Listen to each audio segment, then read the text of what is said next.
Magandang hapon, ako po muli si Benison Estareja. Meron tayong panibagong update as of 5 in the afternoon regarding sa ating minomonitor pa rin na si Tropical Storm Nando with international name na Ragasa. Base po sa latest satellite animation ng Pag-asa, huling namataan ng bagyong Nando, 905 kilometers po silangan ng Central Luzon. Taglay na ang hangin ng 85 kilometers per hour malapit sa kanyang gitna, so bagyang lumakas pa po ito at may pabugso hanggang 105 kilometers per hour. Mabagal naman itong kumikilos west-northwest sa bilis lamang na 10 kilometers per hour. Base po sa latest satellite animation ng Pag-asa, yung outer cloud bands ng bagyo bahagyang nakakaapekto po dito po sa may southern portion ng Bicol Region and Samar Island. So asahan yung mataas na tsansa ng mga pag-ulan overnight. Dito naman sa natitirang bahagi ng bansa, kapansin-pansin may mga lugar na nagkakaroon ng mga thunderstorms. Kung dito sa malaking bahagi ng Mindanao, asahan yung mataas na tsansa ng ulan sa mga susunod na oras sa may Zamboanga Peninsula, Northern Mindanao and Caraga Region. Maging dito rin sa may Panay Island, sa natitirang bahagi pa ng Mimaropa, Calabarzon, meron diyang mga localized thunderstorms, usually nagtatagal lamang po ng 2 hanggang 3 oras. Hindi ito direktang epekto pa nitong si Tropical Storm Nando. Samantala, patuloy pa rin ang paglayo nitong si Tropical Storm na dating si Mirasol na may international name na Mitag at nasa layong 730 kilometers west-northwest ng Batanes, walang direktang epekto sa ating bansa. Unti-unti naman lumalakas yung southwest monsoon or hanging habagat at magsisimula yung may kalakasang habagat pagsapit ng Sunday hanggang sa early Miyerkules. Base naman po sa pinakahuling track ng Pag-asa, inaasahang lalakas pa sa mga susunod na araw itong si Tropical Storm Nando. Pagsapit bukas, posibleng mag-intensify pa ito bilang isang typhoon. So minimum na yung lakas na hangin na 120 kilometers per hour. Pagsapit ng Sunday, mananatili pa rin na sa typhoon at patuloy yung pag-enhance ng hanging habagat or southwest monsoon. At sa darating na Lunes, posibleng mas lumakas pa ito as a super typhoon with minimum na wind speed of 185 kilometers per hour. So sa Monday and sa Tuesday, possibly po manatili pa rin ito as a super typhoon hanggang sa makalabas ng ating area of responsibility sa kanluran ng Batanes sa may Luzon Strait, pagsapit ng Tuesday pa ng tanghali or hapon.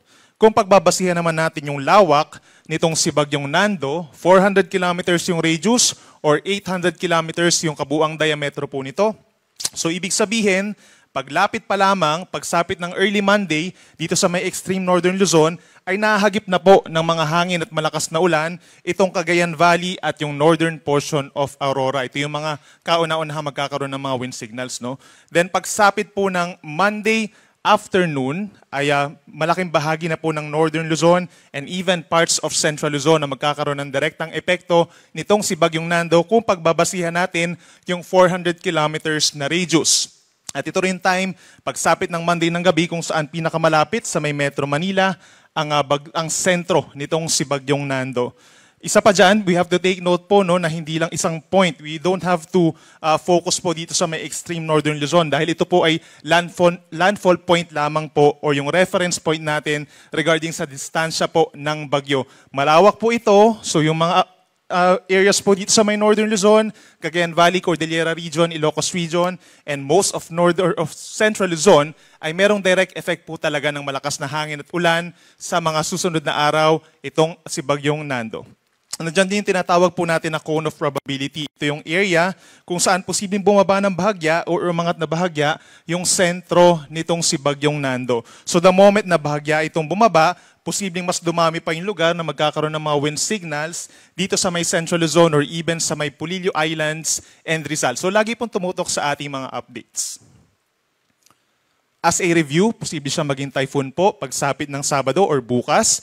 Mag-i-intensify pa ito as a super typhoon pagsapit po ng Lunes. Yung direktang epekto dito sa may Northern Luzon and parts of Central Luzon ay magtatagal simula po sa gabi ng Sunday hanggang sa umaga ng Martes. Possible landfall or magiging malapit po yung sentro ng Bagyong Nando dito po sa Babuyan Islands pagsapit ng gabi ng Monday. Then pinaka-close din po ito sa may National Capital Region during those times sa Lunes po ng gabi. Habang lalabas naman siya ng PAR, Martes ng hapon. Sa ngayon po, wala pa naman tayong nakataas na babala sa hangin or tropical cyclone wind signals. Posible tayong magsimula na magtaas ng mga wind signal number 1 dito po sa bahagi ng Northern Luzon, bukas ng umaga or Sabado, habang posible tayong magtaas ng hanggang wind signal number 5. Pinakamataas na babala po yan kapag meron tayong super typhoon doon po sa may extreme northern Luzon early Monday. Sa ngayon po or over this weekend, makakaranas din ng mga pagbugso ng hangin ng ibang lugar na malayo doon sa bagyo, epekto ng lumalakas na southwest monsoon. Bukas, araw ng Sabado, makakaranas ng mga pagbugso ang Eastern Visayas, Caraga Region, and Bicol Region. Habang pagsapit ng Linggo, magkakaroon na rin ng mga pagbugso ang Calabarzon, Kabikulan, Buong Visayas, Northern Mindanao, and Caraga Region. Again, dahil po ito sa enhanced habagat. At para naman sa lagay ng ating karagatan, overnight, magiging katamtaman ng taas ng mga pag-alon sa may Cagayan Valley at generally banayad naman ng taas ng mga pag-alon nasa kalahati hanggang 1 metro sa natitirang baybayin ng ating bansa. So within the next 24 hours, maliit pa ang tsansa na magkakaroon tayo ng gale warning. Samantala, pagsapit po ng Sunday ng madaling araw, doon tumataas ang mga pag-alon. Dito sa area kung saan pinakamalapit ang bagyong Nando, dito sa may baybayin po ng Aurora and Cagayan Valley, posibleng maging rough or malakas na po ang mga pag-alon, posibleng humigit na sa 3 metro ang mga pag-alon doon, kahit delikado for small sea vessels. And the moment nga na magtaas tayo ng mga tropical cyclone wind signals, ay automatically suspended na po ang sea travel for all types of sea vessels. So early next week, itong mga lugar sa may northern and central Luzon, yung mga baybayin doon, posibleng magkaroon ng sea travel suspensions plus gale warning. Habang lalakas din po ang mga pag-alon dahil sa lumalakas na habagat, dito po sa may West Philippine Sea, sa baybayin po na sakop ng Pilipinas, pagsapit po ng Sunday onwards hanggang sa araw po ng Miyerkules. At para naman sa magiging lagay ng ating panahon over this weekend, pagsapit po bukas, habang medyo malayo pa yung bagyo sa ating kalupaan, yung trough nitong si Bagyong Nando nakakaapekto po sa may Bicol Region. Pagsapit ng Sabado, may mga kalat-kalat na ulan at madalas na mga thunderstorms, habang yung habagat unti-unting lumalakas dito sa western section ng Southern Luzon and Visayas. So by tomorrow, pinakang uulanin ang Mimaropa, Western Visayas, and Negros Island Region. Habang ang Metro Manila at mga kalapit na lugar sa Central Luzon and Calabarzon, makakaranas naman ng mostly cloudy skies sa umaga at may chance na rin ng pag-ulan. Mas dadalas yung mga thunderstorms pagsapit po ng hapon bukas. The rest of the country, partly cloudy to cloudy with isolated thunderstorms. Pagsapit naman ng Sunday, sa patuloy na paglapit at paglakas pa nitong si Bagyong Nando, lalakas din po ang epekto nito sa may eastern section ng Luzon. Asahan yung kalat-kalat na ulan at minsang mga pagbugso ng hangin sa may Cagayan Valley, araw po ng Linggo, pababa ng Aurora, Quezon, down to Bicol Region, and Northern Samar. Habang sa paglakas din po ng habagat or southwest monsoon, makakaranas din ng moderate to at times heavy rains. Please take note, yung ating mga kababayan na attend po sa malawakang rally dito sa Metro Manila, mataas ang tsansa ng pag-ulan pagsapit po ng Linggo. So siguruhin po na meron dalang payong or kapote at pananggalang sa mga kahit sa baha po, no, dahil magiging mataas nga ang tsansa ng mga pag-ulan doon. Maging dito rin po sa natitirang bahagi ng Central Luzon at Calabarzon, buong Mimaropa at halos buong Visayas, mataas ang tsansa ng ulan pagsapit ng Linggo.